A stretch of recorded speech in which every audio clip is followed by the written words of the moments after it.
do this on the fly from my phone, that no one needs all these big, gigantic pieces of equipment anymore, to make movies and such.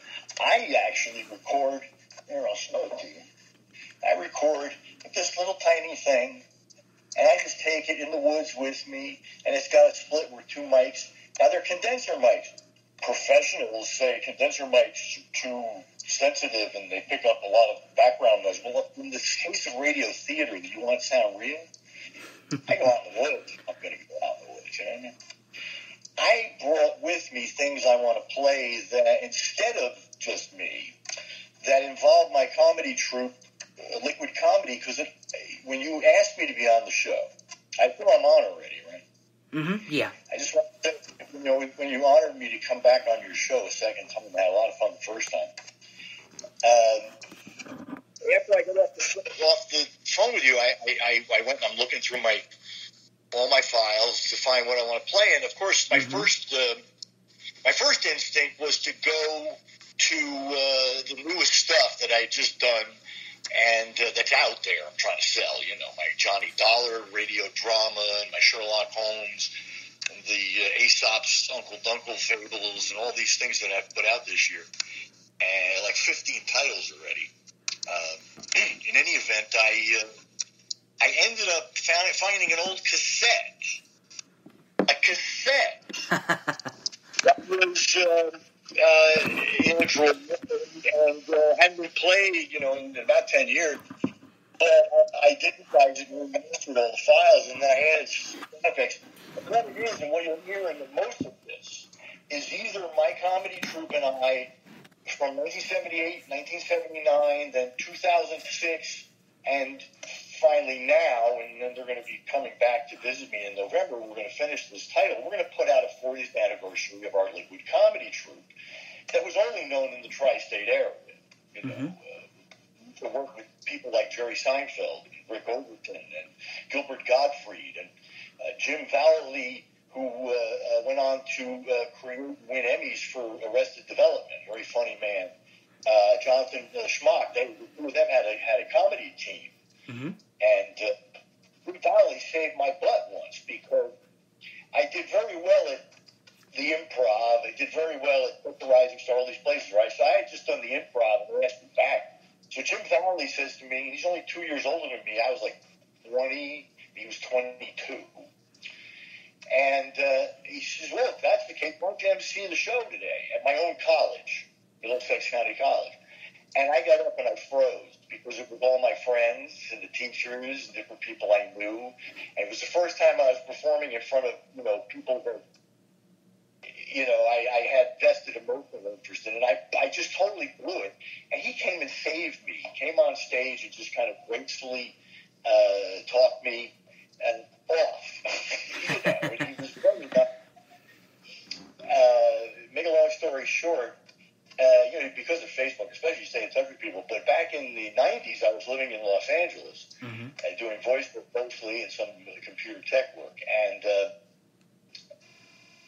my friend Phil Proctor, who I've known since the 70s. Oh, I've interviewed him. He's a real nice guy. I've interviewed him. Not only is he one of the most talented people I've ever met, but he's also one of the nicest people.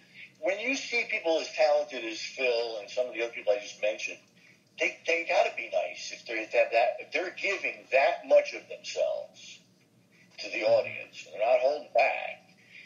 In real life, they're much quieter and more polite. I just worked with Robert De Niro last year in The Irishman. Don't blink, you'll miss me.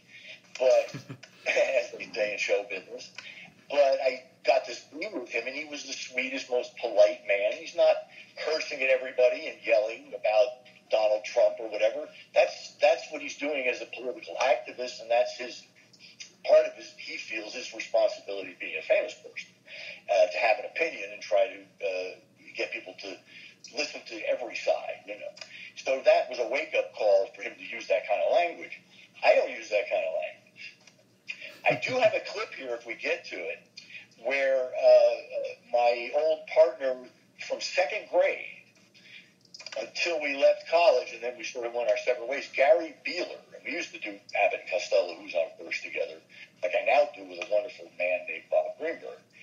And but in this thing, a lot of this stuff was either from performances, you'll hear the audience that we did, and some of the jokes are visual, but I can explain it. Very short pieces that we did, we did sketch comedy, blackouts, kind of like, because it was Saturday Night Live was new and Monty Python had just gotten here. So that's what we were doing, that kind of sketch comedy. But we also did it completely improv. So I would write, usually me as the idea guy, would write the script, in a sense that I would just say, okay, we do this, this, and this. These 5 things, we got to get to there. Mm-hmm. And then I would just let everybody do it. So I bring people into my bedroom with my little Panasonic cassette recorder that my dad bought me when I was 12.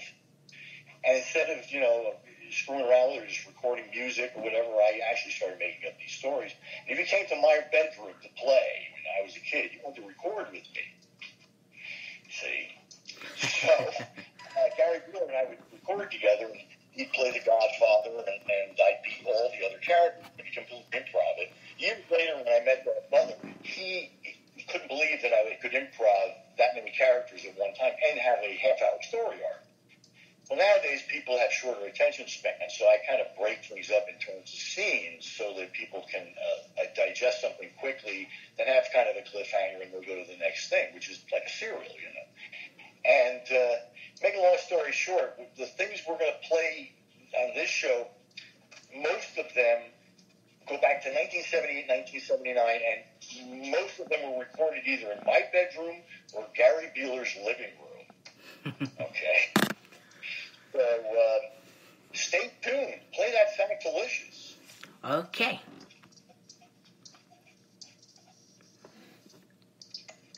It's loading. It takes a minute or so to load, but it's getting there. We can talk a little bit anyway, so. There you go. We can talk. Harpo's here. He doesn't talk. That was his whole thing. I'm the opposite of Harpo. I never shut up. There's the intro. Can you hear it? It's the intro. It doesn't matter if I can hear it. Can you hear it? Yeah, I can hear it. Well, then I guess it's playing. I don't know. And hopefully it is. Hopefully somebody can hear it. I can't hear it. Can anybody out here hear it? Is anybody commenting or anything? Seeing this?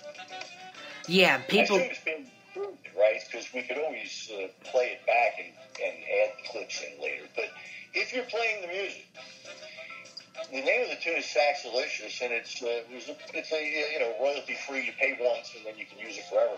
And I started using it on my old show, the Comedy Orama Hour from XM. That was on for 8 years, and Sirius XM. And then, so I decided now that that's the Liquid Comedy logo. And since it's the 40th year, when they come up to visit, we're going to record some things in my living room like we used to do as children. And then I'm going to try and convince them to do a little tour of New Jersey, I'm going to push them a little because everybody goes their separate ways. But just like Monty Python or the Beatles, on a larger popularity scale, of course, we enjoy working together and always looking for opportunities to work together. We've been working together since we were children.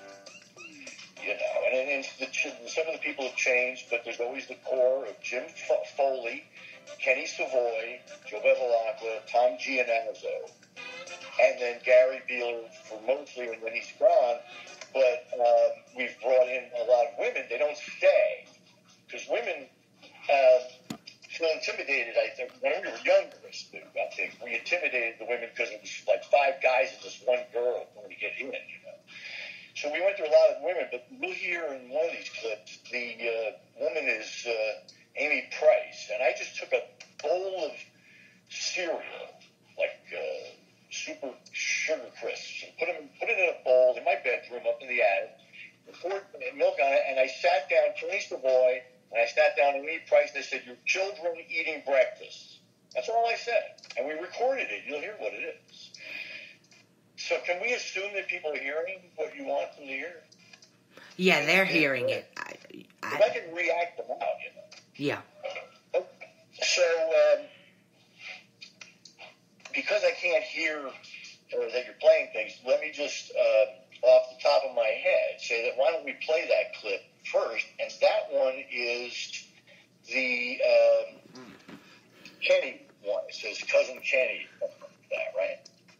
Cousin Kenny. Okay. Play Cousin Kenny, and then let's not talk until it's over. Okay. Like good little boy. It takes a few minutes to load, then it will play. I was an altar boy, a Boy Scout, I was in ROTC, and then I decided not to join the Navy, but my father was in the Coast Guard, and I learned self-discipline. I didn't just learn external discipline. I don't need somebody to tell me when to get up and what to do. I can do it. There you go. It's playing now. All right, well, let's just listen.